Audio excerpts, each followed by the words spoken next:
வணக்கம் ஃப்ரெண்ட்ஸ், நம்ம இந்த வீடியோவில் ஒரு பழைய கதுவாஸ்கல்ல எப்படி புதுசு மாதிரி நம்ம பண்ணலாம் ஹேண்ட் பாலிஷில், அது எப்படின்னு பார்க்கலாம். அந்த வீடியோவை ஸ்கிப் பண்ணாமல் பாருங்கள். வுட் பாலிஷ் பற்றி நிறைய தெரிஞ்சுன்றவங்க சேனலை சப்ஸ்கிரைப் பண்ணிக்கோங்க.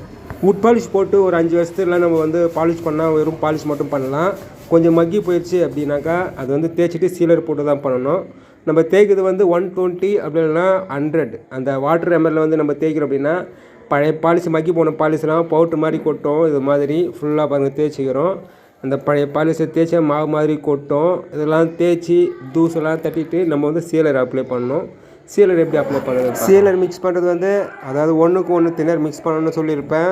டிசைன்லாம் இருக்குது அப்படின்னா 1க்கு 2 மடங்கு தினர் கூட ஊற்றலாம். அதாவது 1 லிட்ரு சீலர் மிக்ஸ் பண்ணுறீங்க அப்படின்னா 2 லிட்டர் தினர் அது மிக்ஸ் பண்ணணும். இது மாதிரி டிசைன் ஒர்க்கெலாம் அடிக்கிறப்போ நம்ம ஹேண்ட் பாலிஷை பொறுத்த வரைக்கும் இது மாதிரி சீலர் மிக்ஸ் பண்ணி அப்ளை பண்ணுறோம் அப்படின்னா அதுக்கு மறுபடியும் நல்லா புதுசு மாதிரி ஃப்ரெஷ்ஷாக இருக்கும்.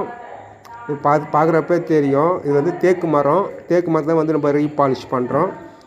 ஃபஸ்ட்டு இது மாதிரி அந்த பழைய பாலிஷ்லாம் தேய்ச்சி எடுத்துகிட்டு இது மேலே சாண்டிங் சீலர் அப்ளை பண்ணுறோம். மூளை முடுக்கு போகாத இடத்துல இது மாதிரி பிரிஸ்லேயே அப்ளை பண்ணுங்கள். தின்னராக மிக்ஸ் பண்ணுறீங்க அப்படின்னா ஒரு 5 முறை இல்லைனா 6 முறை கூட இது மாதிரி நம்ம அப்ளை பண்ணலாம். பொறுமையாக ஆற விட்டு பெயிண்ட் எப்படி அப்ளை பண்ணுறோமோ அதே மாதிரி இது மாதிரி அப்ளை பண்ணினே போகிறீங்க அப்படின்னா அது காஞ்சினே வரும். பேக் சைடில் அப்படியே காஞ்சினே வரும். மறுபடியும் நம்ம மேலே அப்ளை பண்ணலாம் தொடர்ச்சியாக. நீங்கள் கை வைக்கிறப்ப தெரியும் காஞ்சிடுச்சு அப்படின்னா நம்ம அது மேலே தாராளமாக இது மாதிரி இன்னொரு முறை அப்ளை பண்ணலாம். இது மாதிரி ஒரு 6 முறையாவது நீங்கள் அப்ளை பண்ணிங்கன்னா உங்களுக்கு நல்லா ஒரு ஷைனிங்காக வர மாதிரி இருக்கும். ஒரு பிளாஸ்டிக் மாதிரி வரும். அதுக்கப்புறம் மட்டத்துக்கெல்லாம் நம்ம காட்டன் கிளாத்தில் தான் அப்ளை பண்ணோம். சீலரில் நல்லா ஏற்றி முடிச்சதுக்கப்புறம் பார்த்தீங்கன்னா ஒரு மேட் ஃபினிஷ் பண்ணால் எப்படி இருக்குமோ அது மாதிரி இருக்கும். இது ஒரு நாள் ஃபுல்லாக மினிமம் ஒரு நாள் ஃபுல்லாவது காயணும். அப்படி காய வச்சு தான் நம்ம பாலிஷ் அப்ளை பண்ணணும். உடனேலாம் நம்ம சீலர் போட்டுட்டு அதுக்கப்புறம் நம்ம உடனே பாலிஷ் பண்ணக்கூடாது. மினிமம் ஒரு நாளாவது காஞ்சது தான் அதாவது சீலர் போடுறது தேய்ச்சிட்டு அதுக்கப்புறம் வுட் பாலிஷ் பண்ணணும். பாருங்கள் ஃபுல்லாக சீலர் ஏற்றி முடிச்சிட்டோம். இது ஃபுல்லாக காய விட்டுட்டு மறுநாள் வுட் பாலிஷ் அப்ளை பண்ணணும். ஹேண்ட் பாலிஷை பொறுத்த வரைக்கும் எப்போவுமே நம்ம ரீபாலிஷ் பண்ணுறோம் அப்படின்னா 5 வருஷத்துக்குலாம் பண்ணிட்டா கொஞ்சம் வேலை ஈஸியாக இருக்கும். 5 வருஷத்துக்கு மேலே ஆச்சுன்னா சீலர் போட்டு அதுக்கப்புறம் நம்ம அதெல்லாம் தேய்ச்சி பாலிஷ் பண்ணுற மாதிரி இருக்கும். இப்போ பாருங்கள் சீலர் போட்டுட்டோம். மறுநாள் தேய்க்கணும். பாருங்கள் தேய்க்கிறது 180 220 தேய்க்கலாம். ஆனால் ரீபாலிஷை பொறுத்த வரைக்கும் ஷைனிங்காக இருக்கும். 180 220 தேய்ச்சின்னா அந்த சீலர்லாம் ரொம்ப போகாமல் அந்த ரஃப்னஸ் மட்டும் ஒரு அளவுக்கு வந்துடும். தேய்ச்சி தூசெல்லாம் தட்டிட்டு வுட் பாலிஷ் அப்ளை பண்ணலாம். நம்ம ஹேண்ட் பாலிஷ் தான் யூஸ் பண்ண போகிறோம். ஹேண்ட் பாலிஷ்லாம் பார்த்தீங்கன்னாக்கா நம்ம எப்படி சீலர் போட்டோமோ அதே மாதிரி அப்ளை பண்ணணும். நம்ம நேச்சுரலாக அப்ளை பண்ணுறதுனால நம்ம எதுவுமே அதை கலர் போட்டுலாம் போட வேண்டாம். வுட் பாலிஷ் பார்த்திங்கன்னா முடிஞ்ச அளவுக்கு நேச்சுரலாக பண்ணுங்கள், நல்லாயிருக்கும். நீங்கள் கலர் வேணும் அப்படின்னா நம்ம பேஸ் கோட்லேயே வுட் பில்லர்லாம் போட்டு கலர் பண்ணிங்க அப்படின்னா அது நல்லாயிருக்கும். இப்போ நம்ம நேச்சுரலாக தான் அப்ளை பண்ணுறதுனால கலர் போட்டெலாம் எதுவும் போடாமல் ஹேண்ட் பாலிஷை அப்படியே டேரெக்டாக நம்ம டப்பாவில் ஊற்றிக்கிட்டு அப்படியே அப்ளை பண்ண போகிறோம்.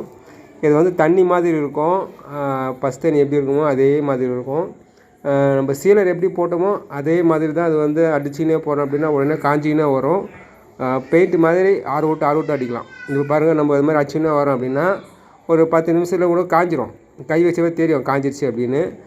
அதுக்கப்புறம் மேலே அப்ளை பண்ணலாம். அதாவது எப்படின்னா இது நகை பாலிஷெல்லாம் எப்படி உடனே விட்டால் காயுதோ அது மாதிரி வுட் பாலிஷும் அடிக்கிறப்ப உடனே காஞ்சினே வந்துடும். அது மேலே நம்ம ஆறு விட்டு நம்ம பொறுமையாக பெயிண்ட் அடிக்கிற மாதிரி அப்ளை பண்ணலாம்.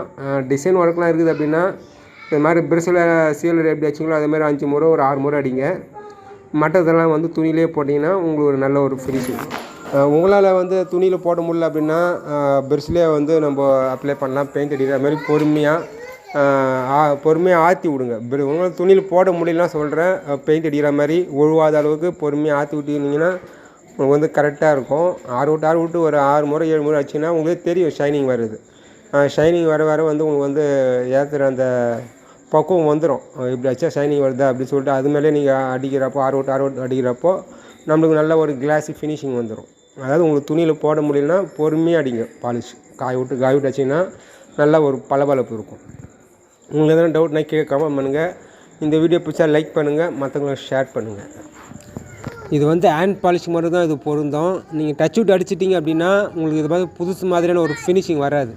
நீங்கள் டச் விட்டு அடிச்சிட்டிங்கன்னா அது வெளுத்து போயிடும். ரீபாலிஷ் பண்ணுறப்போ உங்களுக்கு புதுமையாக வராது. நம்ம ஹேண்ட் பாலிஷ் போட்டுட்டிங்க அப்படின்னா அது வெளுத்து போனால் கூட நம்ம மறுபடியும் ரீபாலிஷ் பண்ணுறப்போ இது மாதிரி புதுசு மாதிரி இருக்கும். அதுதான் இந்த வீடியோவில் வந்து இது hand polish repolish work டீக் would. Thank you friends.